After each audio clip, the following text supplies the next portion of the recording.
Good afternoon, everyone. Thank you for joining us today. Take a moment and think about your organization's data.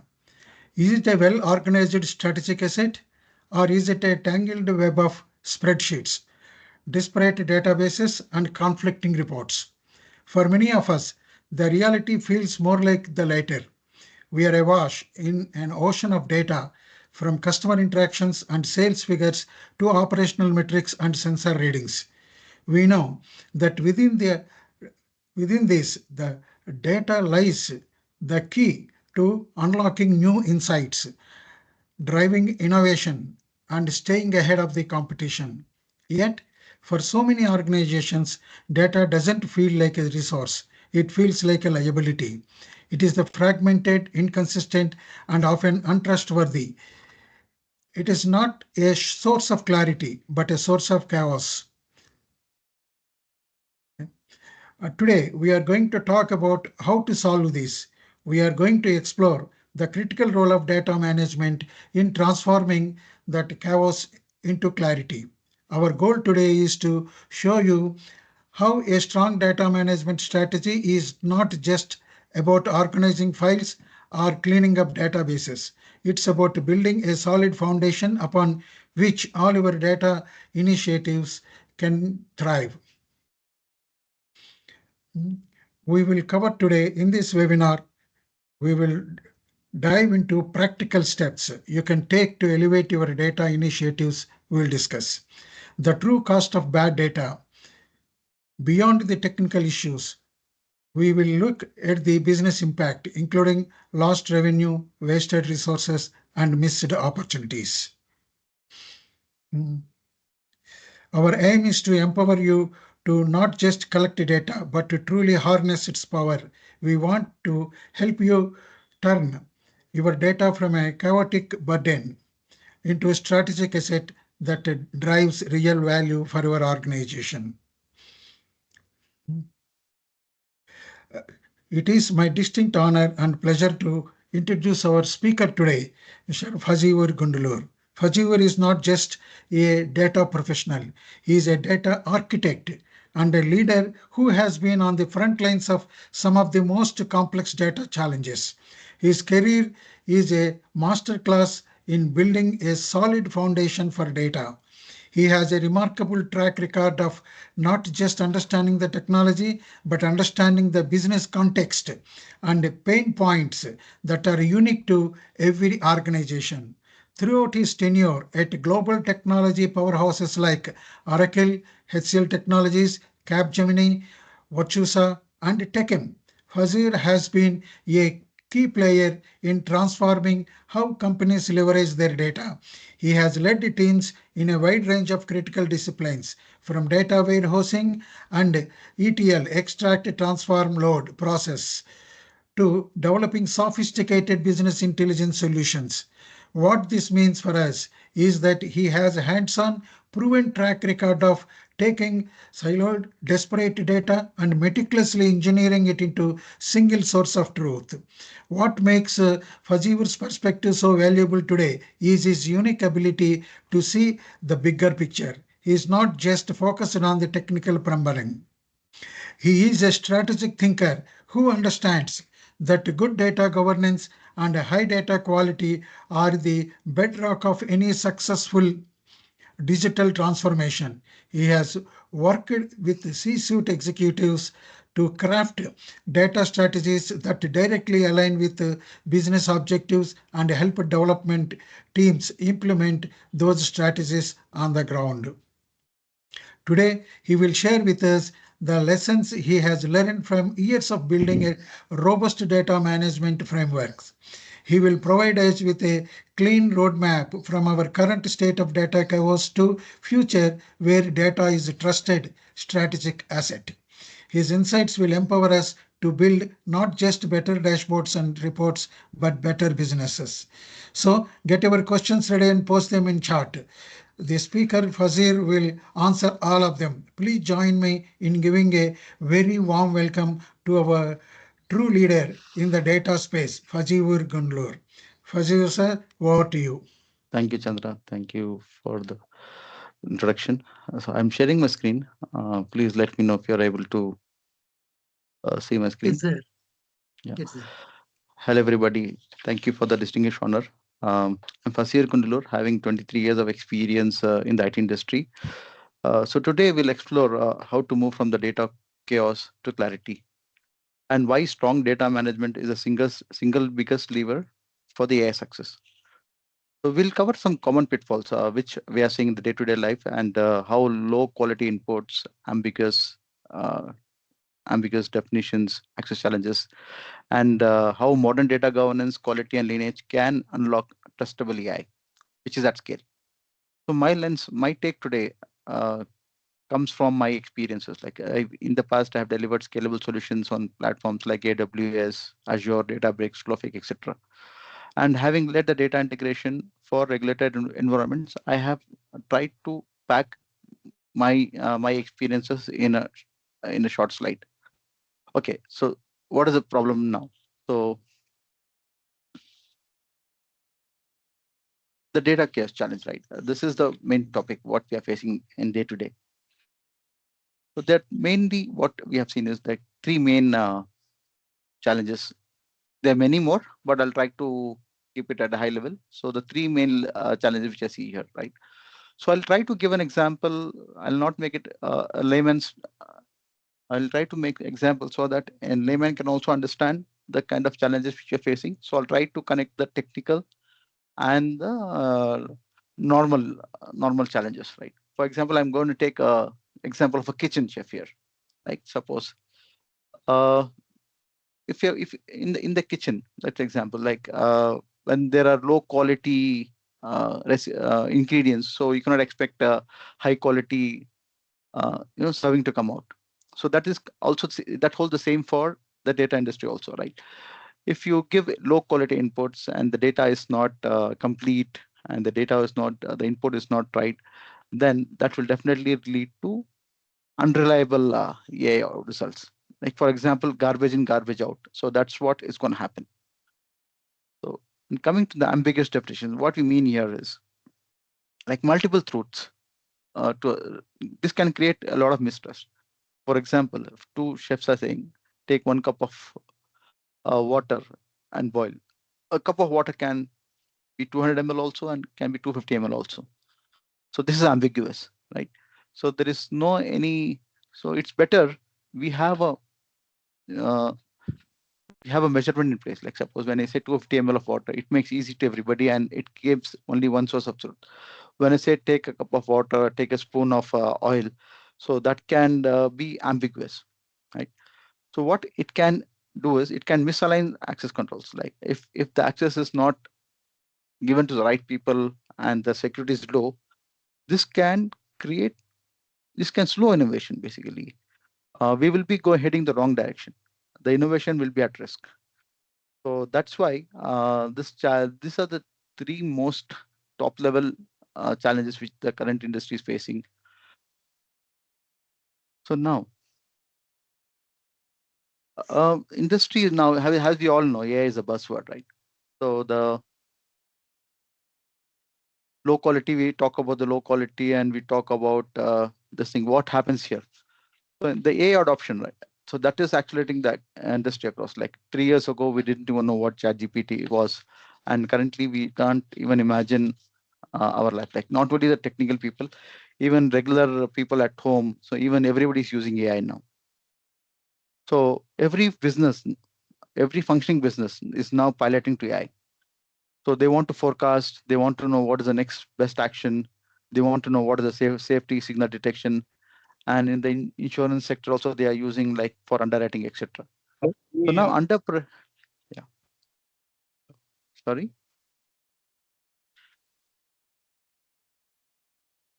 Now and so everybody's under pressure now to create a AI solution.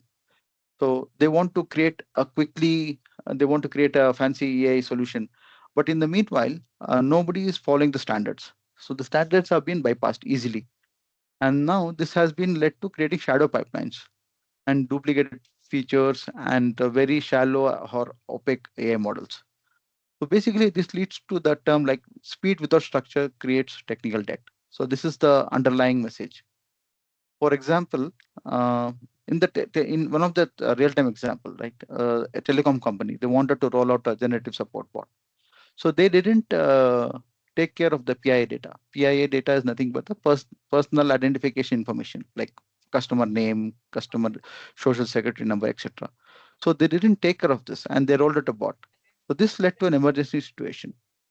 So there are a lot of aspects, but if you bypass governance, if you bypass standards, this will lead to a lot of problems. This is leading to a lot of problems actually. And and the customers, what they do is like they want to do a POC. So the POC is they want to test a AI feature and they want to start a proof of concept. At that time, what happens is it's a lot small. It's a small set of data and a focused business case is handled. So that time the POCs might work. But what happens is when you want to productionalize it and you want to take it to a different level, and that is where the reliability suffers because the standards, the management, the foundation aspects, these are not taken care of. Because of which, the lot of POCs which are successful, they don't get productionalized. So now let's unpack what the foundational gaps this creates. The problem, right? So rapid AI. So what is rapid AI? Like everybody is in a race to build rapid solutions. So now think of this image as a skyscraper. If you see here, the cracked base, the foundation unstable. I mean, disorganized data blocks and tangled cables. This can create unstable foundation. And if you see the cracked base, which is spreading falls with weak governance, like wrong people are having the access to data, and shallow models have been shallow or opaque models without any testing are being productionalized. So these are some examples which is leading to a cracked base and unstable foundation. To have a good, strong uh, layer of AI building, as you see here, right? So all this foundational aspects should be taken care of. Like we are seeing in the real term, right? What are the symptoms that leads to a unstable foundation? What happens when the foundation is there? So this leads to duplicate metrics. The metrics are not consistent, and the dashboards doesn't illustrate a single source of truth.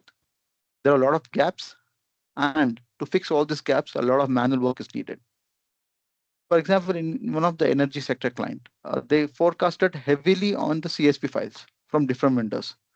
So in this aspect, while collecting the data, they didn't have a governance, they didn't organize the data.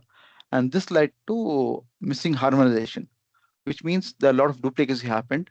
And this duplicacy led to a lot of pricing errors. So which is a big no in the customer sector. So what should be have been done here?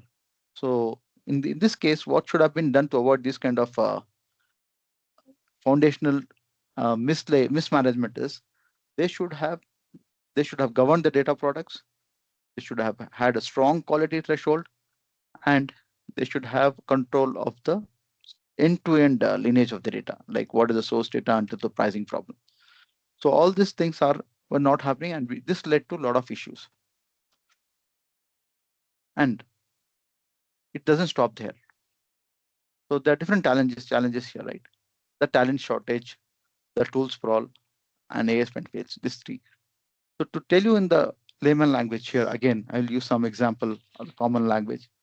So the tools for all, what it means is like I have 10 blenders, but I don't know which blender to use when to grind which ingredient. So we don't know what tool to use when, but we have all the tools in the world.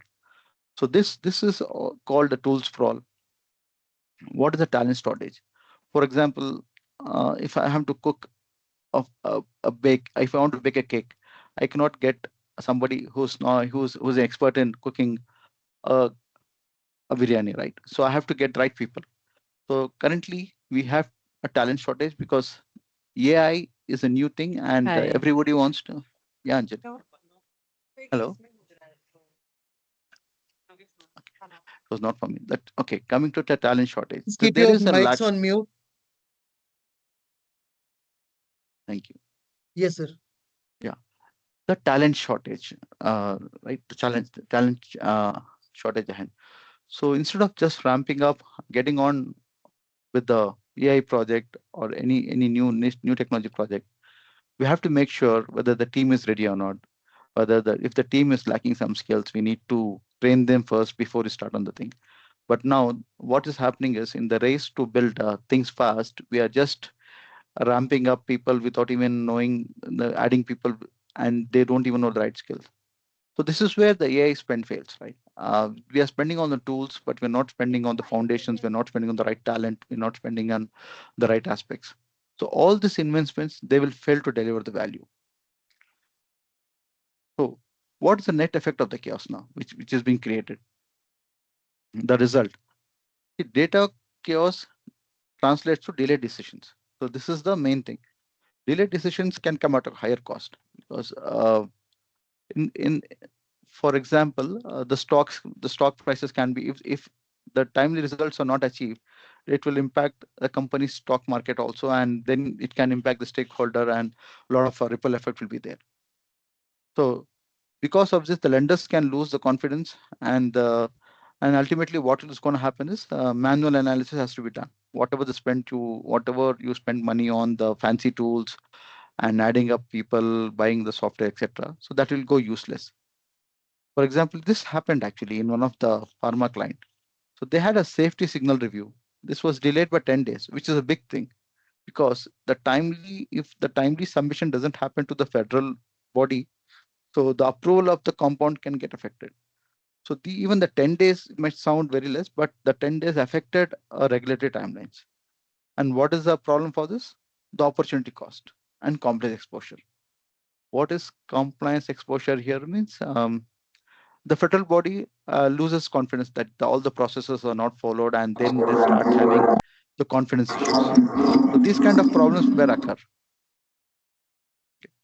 So what we could have done in this case? So what we should have done is we should have prioritized discoverability, trust, and accessibility. I repeat, what is crucial here? Discoverability, trust, and accessibility. These three things is known as the trifecta of a AI ready data. So remember these terms, maybe you'll use it. So in the real world, how ready are we in real?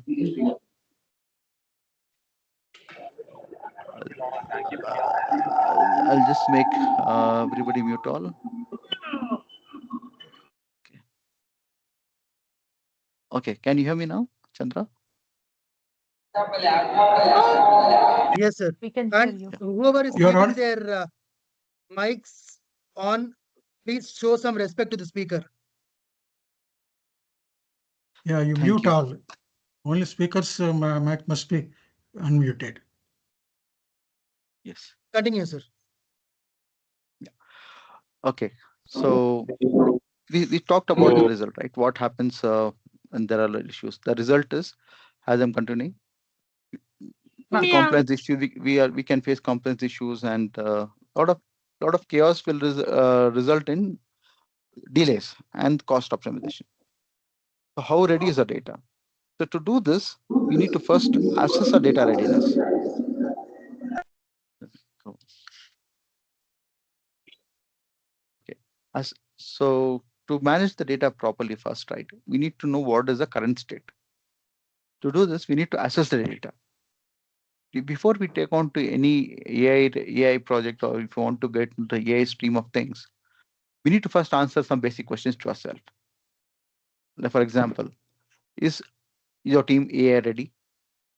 Is the data strategy in place? Is it documented anywhere? And are there any goals? And most importantly, do we have the sponsorship, the leadership who sponsor for the projects? Are they accountable for the data initiatives? Is the sponsors ready for you?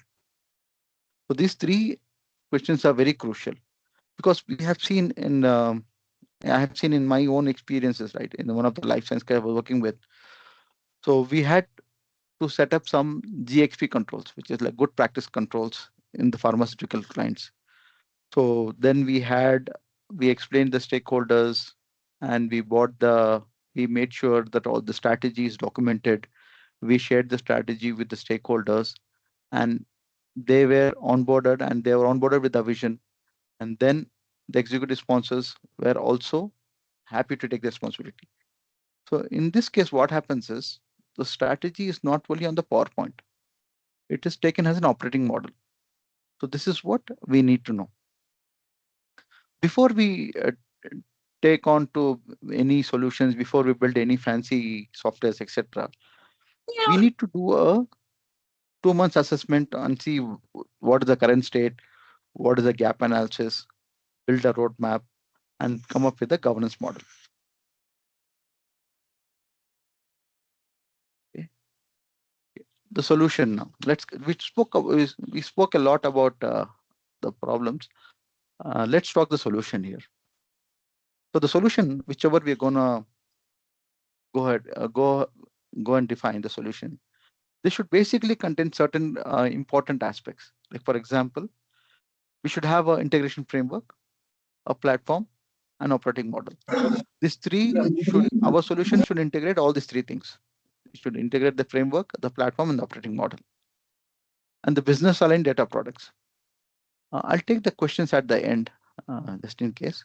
Just please note down the question. Okay.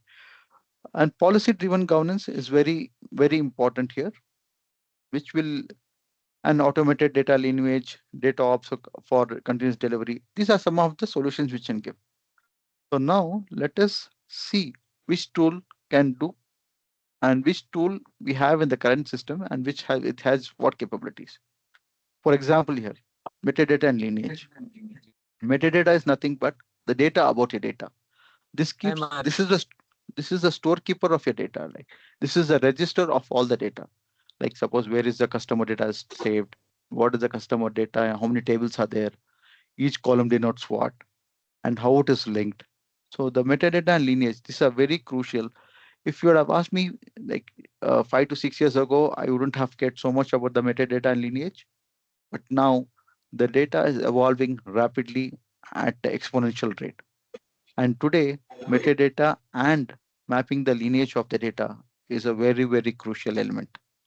Some of the tools, industry leading tools, like to do this, I have mentioned there, which is Colibra, Alation, Informatica, and Apache Atlas. So this is about the metadata lineage and the data quality. Now, this is very, very crucial. As I said, garbage in, garbage out. To avoid this garbage in, garbage out, and to have a meticulous AI in place, the quality of the data is utmost important here.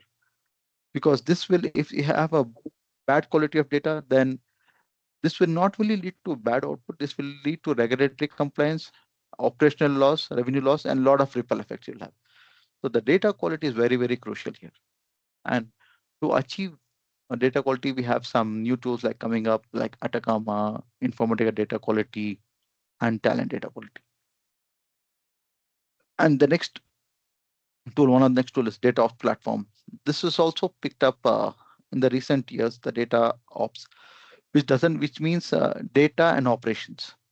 Data and operations is the same platform where it is continuous delivery happens, continuous integration and continuous delivery both happens. And these platforms are called data ops platform. Some of the industry leading tools to set up these platforms as DBT, Airflow, Daxter, etc. And coming to the cloud platforms. So now by now we all most of us are aware like cloud data is very popular and that's the go-to systems now. So we have some platforms, the major vendors like suppliers like Amazon Web Services, Microsoft has Azure, and Google has the Google Cloud Platform. These are some of the industry leaders, market leaders. But for mid-size SMEs also, there is something called DigitalOcean, etc. So these cloud data platforms will help building up our frameworks to life. And the last but not the least, we have some data mesh tools. Data mesh is also one of the methodology or the philosophy where we can integrate the data. Even the own business unit can have its own this thing. So if you see the word mesh, right, it's kind of a honeycomb structure where each team can be like a honeycomb and they can have their own run the business seamlessly as well as integrating the central policies. So now tools are only effective when guided by the framework. So now what is the framework? Framework is nothing but a solution, right? Currently, where we have the defined the guardrails, we have some defined some of the structures, etc. So one of the industry leading framework is called DCAM, which is Data Management Capability Assessment Model. This is from a EDM Council, which is also a non-profit organization, like just how OpenAI started. Like what this framework does is, using this framework, you can assess your data, the current data management capabilities, and you can benchmark your progress against your industry peers. For example, uh, Cipla is a pharmaceutical company. So how Cipla is managing the data. So you can go do an assessment, and then you can compare it and the EDM solution or the DCAM that will tell you they have done a market research of all the leading life science and pharmaceutical companies, and they have generated some metrics. For example, your data maturity is achieved or in a development state, etc. So they have some benchmarks. So they have interviewed, surveyed all the industry leaders, and they have come up with the rating, average rating. So they will take Cipla's. Now, Cipla, I'm taking an example because we might all be familiar with it. So you'll take Cipla's data management capability and compare with the EDM DCAM framework, which will tell you where your peers are. Like suppose your data quality is at a very formation stage, but in life science industry, the data quality is very, very high. So this is the one area where you need to work on. So this kind of gap analysis you can find, and also it will tell you, it will help you come up with a structured roadmap on how to improve your data management capability. So DCAM is also brought up a broader toolkit. It's not only the tool, there are many others. For example, beyond DCAM. So if you see here, I've listed some of the other data management approaches. Like first, this is a very popular one, the DAMA DM book. So this will help. This will take if you implement DAMA and DM book framework. This will enhance your governance, quality, security, architecture. So everything will be taken care here if you have the DAMA framework involved. FAIR principles. This is the philosophical principles again. It is very mandatory, or it's not mandatory. It is highly recommended to have these FAIR principles. What FAIR in this is findable, accessible, interoperable, usable. So these four things I said about the trifecta, right? Along the trifecta, these FAIR principles are very crucial to build any AI-ready solution. This will help you in data discoverability, and the AI readiness will be in a good shape if you follow this. Some of the industry leading approaches is the cloud data management, data ops, and the data mesh. So now we talk about frameworks now. Initially, we talk about the problem, then we spoke about what results the chaos, then what the chaos results into, and what is the solution. One of the solution is to have the frameworks. Now, once we have the frameworks in place, how do they deliver value? So we have to make sure that the frameworks deliver a business value. It should not increase more diplomacy or bureaucracy. So the framework should not be a blocker. In fact, it should be an enabler. So one of the main part of the framework is, one of the major business value which we can generate in this framework is, treat data as a strategic asset. It is not a product. For example, treat your customer table or your sales table or your product table. Treat that not just as a record. Treat that as a strategic asset. This is one of the principle of the TOGAF also. TOGAF is also one of the uh, architecture governing body. So what they say is, treat data as an asset, not a byproduct. It's not like, okay, when I went to buy, when a sale was done, this customer bought this. No, the customer data is also very crucial. So they can bring a lot of business value. So, and then every data initiative must align with the business objective. This is very important because the outcomes, we have to define the outcomes first, and then only the data products to deliver them. So this is very crucial. So this we have seen in one of the uh, banking project where the fraud feature, right? So that was stored as false positive by 18% by focusing on a strategic asset, data as static asset. So the fraud, the false positives and the true positives are there, where negative or incorrect alarms are raised by bank. So that was reduced by 18%. So this was helping the investigation. So now, how do we architect for this? So if you see here, the business goals set the scope for data architecture and determine the systems and processes need to deliver. So the foundation is very crucial here. If you see, I've created a diagram here illustrating the basic data flow. If you see the data source, right, this is a different data sources which a lot of systems are integrated. This is only three I'm listed, but in the real time, for a bank, it will be like in the range of 200 to 300 or beyond that. So a lot of sources we need to know, and what data are we going to ingest for which data warehouse. So that is very important. So what are the different types of ingestion is going to happen? Like when I say different types, the ingestion can be using pipelines. It can be using real-time streaming. It can be using APIs. And on top of all this data, however is getting the data, like a data governance is sitting on the top of it. If you see here, this is very crucial. Uh, If you would have seen, if you can go back and see a picture of a data warehouse, the architecture, data governance should be a small box somewhere. But now, as the AI initiatives are going, the data governance, the data is playing a crucial part. So the data governance is key to all the things now. Okay, and then the fact tables, and then the data is made ready for all the AI consumption. So in one of the energy sectors, we have seen we unified a lake house. Okay, and we built a similar hierarchical asset. So that helped. That helped the client to point to solutions without creating too much blueprint. Now, this is the foundation layer. But how do we make this work? What are the enablers we need to make this work? The enablers are the elements which will make the program successful. For example, policy-driven governance.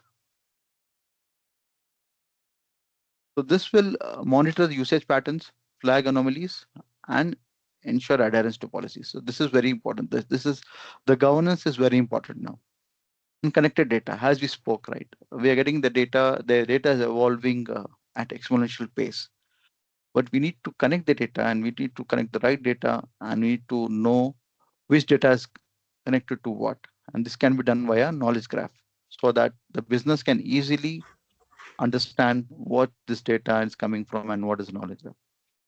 And automated data lineage. So that the data transfer, the data lineage is coming from which data is coming from whom and what does it mean.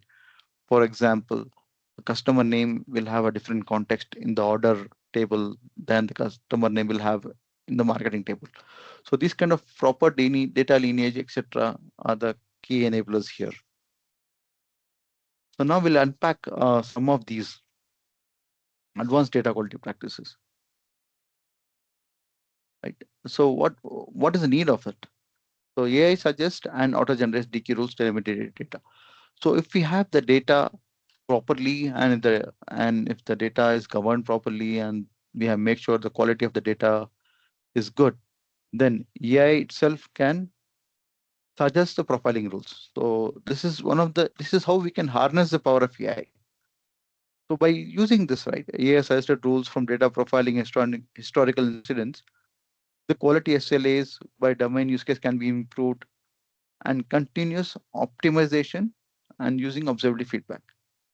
For example, this is as I said in the earlier slide, DBT is one of the tool. So this helped one of the retail client. Uh, they showed a schema drift, and without breaking the dashboard, right? So they gave a high quality output. So these are very good practices that we need to have in place if we are gonna unlock the true potential of AI. So if you do this, what happens? So the faster insights is one of the examples here. High quality data accelerates the model. One second. Give me 1 second. I'm checking the note here. Faster insights. So what is a faster insight? High quality data, access to model training. What do you mean here? So the curated data plus the feature will help the model training. Which model training? The machine learning models. So for if you want your insights to be very good and of high quality, you need to curate the data. And that will definitely, if your data is very good, the insights will be faster and reliable also. Enhanced trust. So if we have the lineage and the data lineage and the other data governance policy in place, so this will build trust on the data and the stakeholder confidence improves. And the lastly, right, scalable innovation. Solid foundations enable rapid AI. So if you have a good foundation, that will definitely help in the stable development. So once you have your foundation ready, once you have the data strategy ready, your all guardrails are ready, then on top of it, if you build your rapid AI, then that will be more reliable. So what holds good now? What's next if we get this right? So that's a big question. If we have done all the foundation ready, all the curation ready, what happens? So good data management is not a bottleneck. So it's a catalyst. So don't start with the big bang. Start with three to four data products tied to your key organization's key goals and automate lineage, and then you can scale via templates. So you can first start small with a strong foundation, and then you can scale up. So this is now I tried to give a very high level view. Now, are you ready to move from the data to clarity? Yeah. Now I'll open the floor for discussion, and yeah, please.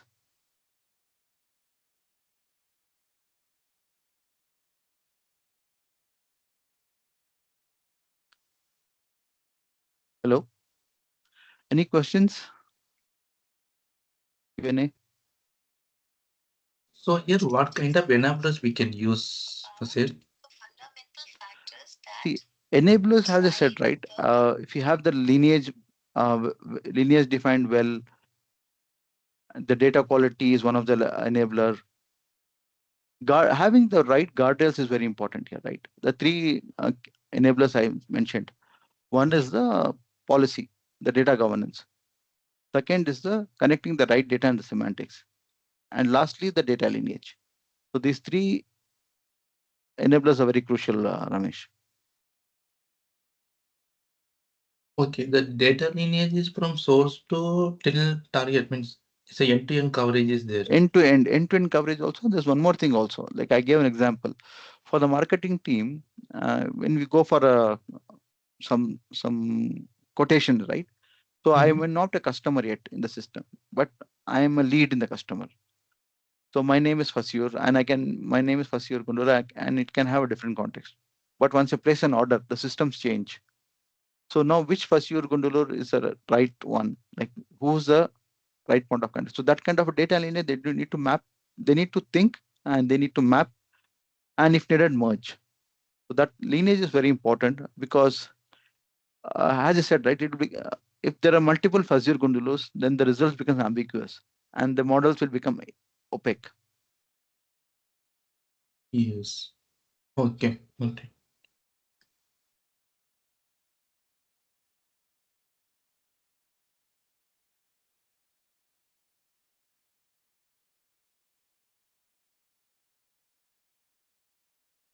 Chandra and team, I think we have less questions today. Any other questions from anybody?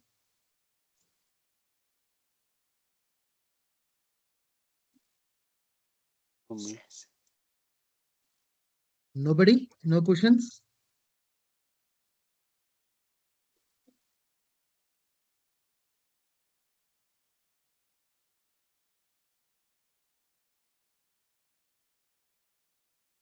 Or was it too fast?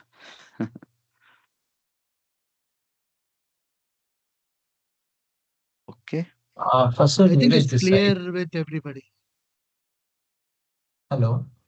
Yes. Yeah, Neeraj this side. One quick question. Actually, I am from Analytics Data, SAP Analytics Cloud, and I just wanted to know when it comes to mapping, you said. So, what kind of like challenges we can face, like just in case if we wanted to add dimensions and measures. So, while mapping, there might be chances that we miss some of the key elements. So how that can be Yeah. important? Like, yeah, just wanted to focus on that. Mm. Yeah. The question about like how to make sure the guardrails are in place. So that brings back to the question, right? A lot of process, a lot of frameworks are there. These frameworks will just give you a gist of the thing. It is not the entire thing. So the metadata lineage will take care of your CDEs, all the things which is needed, etc. So the data quality will make sure all the data columns, the logic, and the rules are defined properly. The data ops platform makes sure that operations team and that process happens faster and this deployment cycle is reduced. And there are cloud platforms and data mesh tools. So these frameworks bring to life and they enable. Coming to the solutions, right? The DM book, where one of the question was is about how to make sure all the guardrails are in place. So this Dharma DM book, it takes care of 11 aspects of any data management practices. This will contain your security principles, your authentication, your role-based access, your system-based access. All those things are taken care. So this is kind of an encyclopedia. This will cover all your core data management access, including access, security, etc. I hope I've answered the question. Good evening. Good evening, everyone. This is from Computer Society of India Academy and Industry Council. As we conclude our webinar today on data from chaos to clarity, it is my honor to offer a heartfelt vote of thanks to all who made this event a resounding success. First and foremost, a massive thank you to our phenomenal speaker, Faseeur Gunduluru. Faseeur, your insights were not just informative, they were truly transformative. You took a complex and often intimidating topic and providing us with a clear, actionable roadmap. Your expertise in demonstrating how good data management elevates data initiatives has given all of us a powerful new perspectives and the tool we need to begin our journey from chaos to clarity. Thank you for sharing your time and your invaluable knowledge with us. We are grateful to Capgemini India, a global leader in digital transformation, for continuously supporting our webinars and helping CSI in bridging the gap between academy and industry. Thank you so much. Finally, I want to thank the entire team behind the scene who worked tirelessly to make this webinar possible, from the technical setup to the marketing and coordination. Thank you, Sandeep sir and Kirti ma'am. Your continuous efforts are ensuring a seamless and professional experience for everyone. The journey to data clarity is an ongoing one, but today we have taken a significant step forward. We hope you leave this webinar feeling inspired and equipped with the knowledge to make a tangible difference in our own organizations. I would also like to extend our sincere gratitude to all of you on our audience. Thank you for your active participation, your insightful questions, and for dedicating your valuable time to be with us today. Your engagements with what makes this session so meaningful and demonstrates the shared commitments we all have to becoming more data driven. Thank you all once again for joining us. We look forward seeing you at our next event. Have a wonderful day.